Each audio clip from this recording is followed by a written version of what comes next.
be a form of networking. You Sure. never know how now we will collaborate, or we all will collaborate, or maybe in 10 years somehow we are, I don't know, we own a time, like a non-pyramid scheme timeshare somewhere on, I don't know, the Cayman Islands. Who knows? I think the three of us together, I think we should do like a Pythagorean thing. Like maybe have our own island. That's what I would like.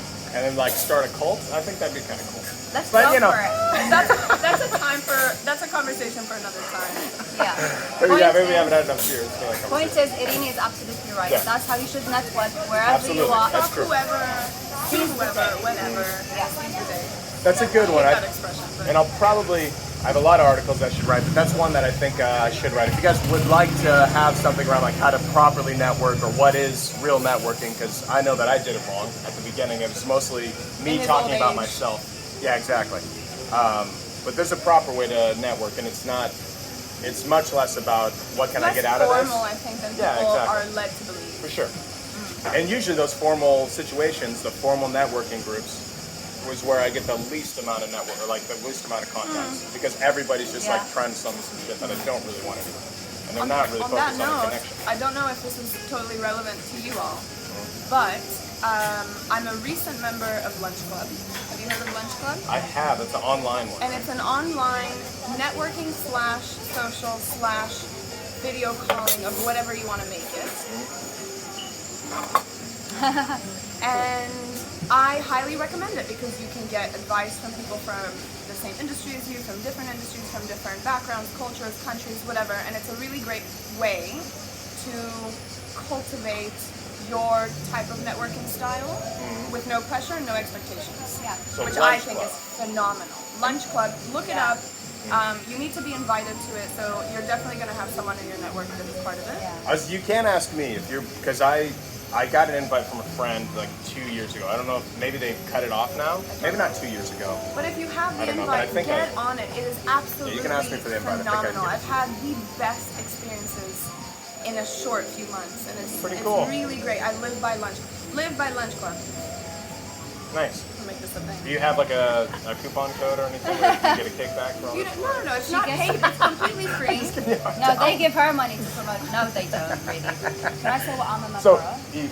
yeah, So this is what I've it's for. recently become a member of FEMLA. Oh, bless Yeah. you. Okay. So Irini created this amazing network where she connected 20 females from We're actually at internationally. 30 now. We're 30. Oh wow, okay, we're 30 Nice. women, like-minded women, but each one is so individual and from all different fields and all different nationalities and different places in the world, and it's amazing because that's another type of networking. So, Unfortunately, that is also invite only. It is a little bit Yeah. exclusive. yes. look at this. But it is a snowball invite situation, so you also might come across someone who is in your network who has it. But it's called FEMLA, and it's the Feminist Empower Movement for Lady Aspirants. And it's a global society, and it's about everything sort of that Lunch Club also represents, but just for like-minded individuals, female identifying individuals, so not only biological women, who have the platform to share and learn and help each other grow. And actually, coincidentally, tomorrow we're going on our first retreat together. We're going to Crete, and 10 so of that's us, what that's Yes. 10 of us are joining, and it's going to be fantastic. And we're going to the Dubai Expo in October, Yes, we are. and we're going to Morocco next year. Okay, so if you see FIMLA come across, I think these ladies are very friendly. I have the female name, but I don't identify. So I couldn't be Not friendly. yet. Not yet. Not that they There invite me is anyway. talk of a FEMLA Allies group being created because all of the other people in our lives are jealous. And we have fantastic merchandise that they also want to get in on.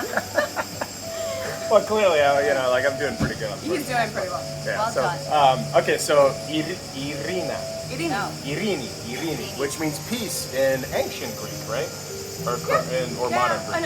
And everything. Okay, Irini. In all Greek. So, could you give us an introduction? I know we're going a little over time. If you guys got to go, let me know. Yeah, we do have. Yeah. We have actually another FEMLA girl coming in from JFK, so we have to go pick her up. But my background, so I guess I would say it's mostly in innovation consulting and in strategizing for innovation topics. So this includes everything from digital transformation, which is what I'm doing right now. I'm helping the Greek government transform their priority industries so one of them is tourism, for example, and just catalyze the digitalization of the country in every sort of product they have in tourism, including infrastructure and all of this wonderfully exciting stuff. Well, no, But that's then important anything stuff. with tech disruptions, anything with upskilling, reskilling, because I think that is one of the industries that we really need to keep an eye on. Anything with mobility, healthcare is a big one. I love innovation for healthcare and mobility. But my background actually is in, so this is sort of the last couple years, and before that I worked in security of the Middle East. Oh, So yeah. it's been quite a dramatic change. I had a little bout in fashion as well, which was just hilarious. But I'm drawn to innovation, and I think that is, if you do feel this connection to dynamicism and change and construct and reconstruct, then nomadism in terms of your professional life is probably something for you. For sure. Yeah. I think that's a good if you're more, I think there's kind of a balance or Elastic. I like to Yeah. use the word elastic because I like that. it touches on many things. If you want to grow, if you want to learn from different people, if you're interested in many things, that's why I'm in consulting, because I love looking at different industries. I love meeting new people. Which is not new, which is one of my best friends. Oh, okay, I was I don't like- know why I did that.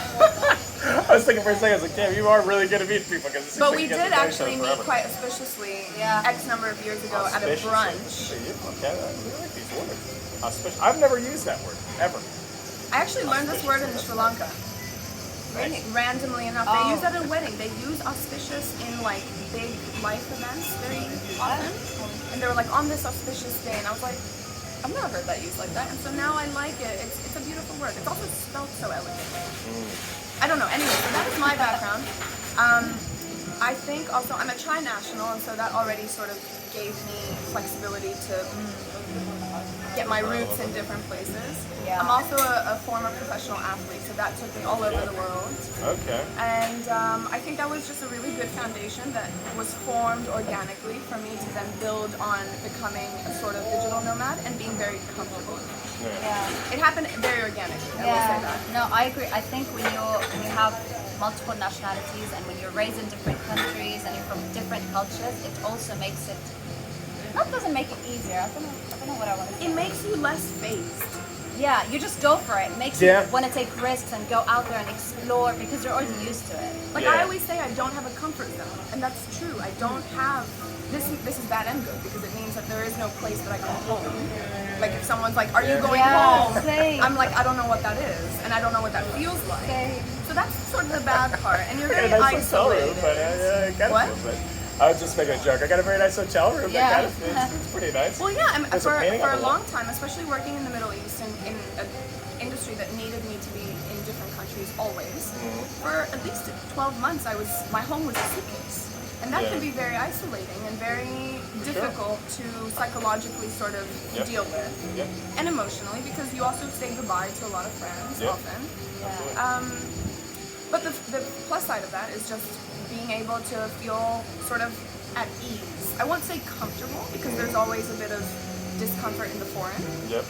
But then when your backyard is foreign and your identity sometimes is also foreign to yourself, that's such a conundrum sounding thing. But sometimes I don't understand myself in the way that I function in a space because I don't know who I am and what I represent, and I don't, when someone tries to ask me like, where are you from? I'm sort of like, well, how much time do you have?